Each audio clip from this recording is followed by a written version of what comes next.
You put a smile up on my face. You brought the sunshine in my life. You are my lifeline. Yes! This is the Clark Sisters.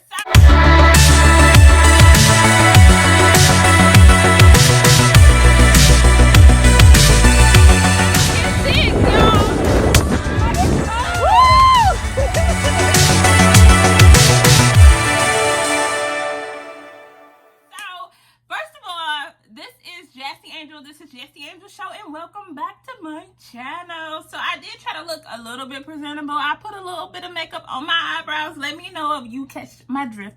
And that's pretty much it, right? Because I'm cute regardless of my little hair. But anyway, so you guys, I'm coming back because I wasn't going to post a video, but then I decided that I was going to post a video because I'm feeling away. I saw, let me grab my notes. So today, which it actually premiered yesterday, but I didn't find out about it until this morning when I was watching the news and I was working at the same time. Okay. So, first and foremost, this is the Clark Sisters, the first ladies of gospel. And I'm not a Christian. Okay, you guys, I'm not a Christian, but I do love listening to gospel music. I believe in God, first and foremost. So, I love listening to gospel music. And one of my favorite gospel artists next to like Mary is the Clark Sisters, okay? The Clark Sisters. You have Jackie, Denise, Twinkie, Dorinda, and Karen Clark Shield.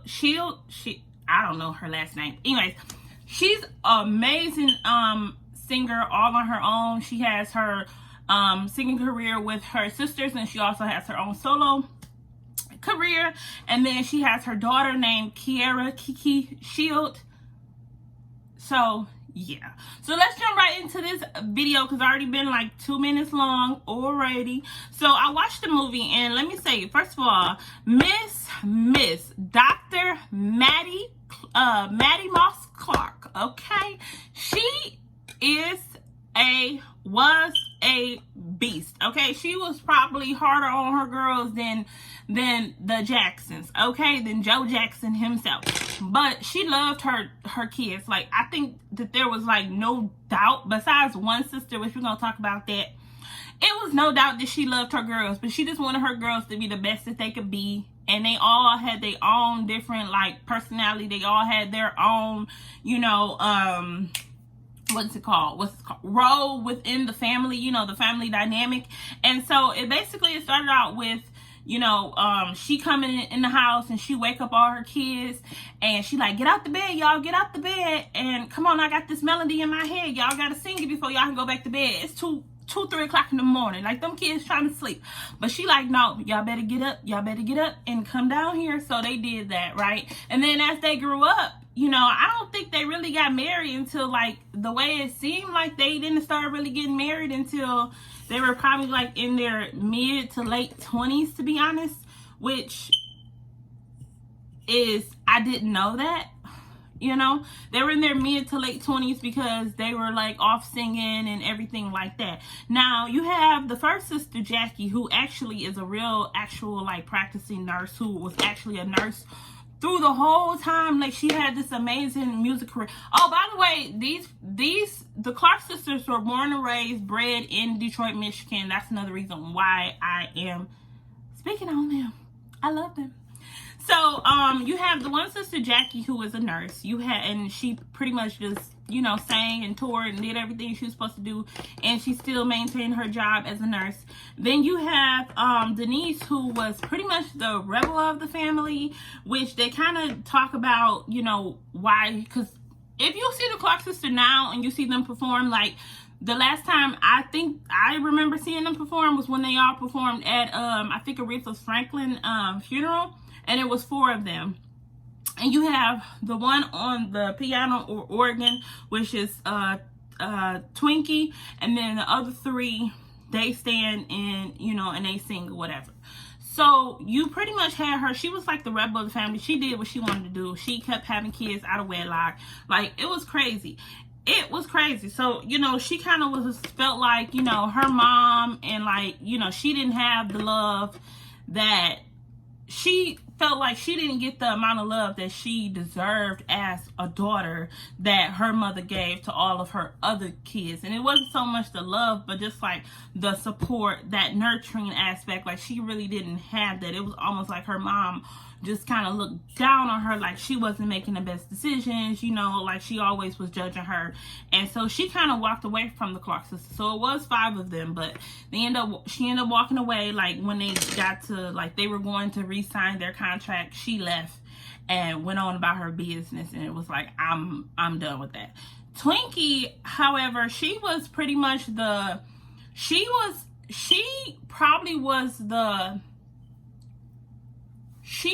was the most, like, I don't know. I like Twinkie. I think Twinkie is an amazing. She was very, very smart. She was very, very, like, creative. She played the organ or the piano, whatever she played. She wrote all the songs pretty much. This girl, she was incredibly smart, but I feel like she was kind of like socially delayed. I don't know why I feel like that, but I do. I feel like she needed the most guidance, because in one part of the movie, she actually sold all of her songs to the record label for a car, so that she could feel like she had something good. And then again, at the end of the movie, when she left her mom tried to tell her, like, all her sisters pretty much got married before her. And her mom was like, no, you don't need to marry this dude. So her mom was pretty much one of them no bull crap taking people, and she could see through everybody and everything. And that's why she always tried to tell her girls, like, let me handle the business, you worry about singing. And that's pretty much what she got to the point where she gave Twinkie, like, the whole creative, you know, control over her sisters and the music and everything. But she said, leave the business to me. And so she could read people. And when Twinkie got married, when she was about to get married, you know, her husband moved her all the way to North Carolina, first and foremost, okay? That's the first, it's a sign, okay? Especially, like, before you even get married, you already talking about moving away. Like, no, that's could be an example of, like, or a sign of, like, control or abuse, which I could see when her mom had asked dude, like, do you got a job? Are you working? Like, he's talking about I find a job when I get there, blah, blah, blah. And this Nick, woo! If y'all watch this movie, okay, so they're, you know, kind of like, you know, Dr. Maddie, like, don't leave, baby, like, you need me. And Twinkie, like, you didn't do all that with, you know, when everybody else got married, you didn't, and she was like, that's because you need me. You're not, I don't want to say you're not all there, but you're not equipped. Like, I feel like some people need a little bit more guidance, because a lot of people can take control over you, or, you know, very easily. And I feel like her mom always knew that. And so she pretty much was like, you know, you're not the same as the rest of them. Like, you need me to guide you and lead you. Like, they are strong enough to take care of themselves. You're not. And they were kind of going back and forth. And I think at one point, you know, her mom was trying to, like, and her mom old, like if she got married, I say in the 80s, her mom was born in 1925. By the time the 80s came around, she was probably like in her 60s or something, 60s, whatever. The lady old, and she was sick, you know what I'm saying? And this man, this her future husband, wasn't even her husband yet, pushed her mama on the floor. Do you understand me? I would have bop, bop, bop, bop, bop right there and told that, get out my house, okay? He took her and pretty much just abused her emotionally, probably physically. They didn't show it, but I'm sure that's what happened. Then you had Dorinda. I don't really feel like they just do with Dorinda character, even though they did show her in the movie how, you know, she was pretty much the strong type, but at the same, she probably had had it together the most. But I feel like as they developed the characters, I don't feel like I really knew who Dorinda was. Like, I knew who she was, but I didn't feel like I knew her. Like, you know what I'm trying to say, people. You know what I'm trying to say. I didn't feel like I knew, like, I didn't know Dorinda, okay? I didn't know her, okay? I'm just saying. And then, of course, you had Karen, the golden child. They always put an emphasis on her because she probably the most famous out of all the sisters. But overall, I mean, I think the movie was really great. I think it was a great movie to put out over Easter weekend. Despite all this stuff that's going on right now, this is a great movie. It came on Lifetime. I think it's going to be playing on Lifetime, you know, the whole weekend, if not going into Monday, because we ain't got nothing to do. We at home, we chilling. You check the movie out. I already recorded it on my TV, so I definitely will be watching it again, you guys.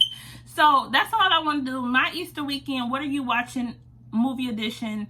I'm only talking about one movie. I could get into the movie a lot deeper than what I did, but literally I probably told you guys everything that you need to know.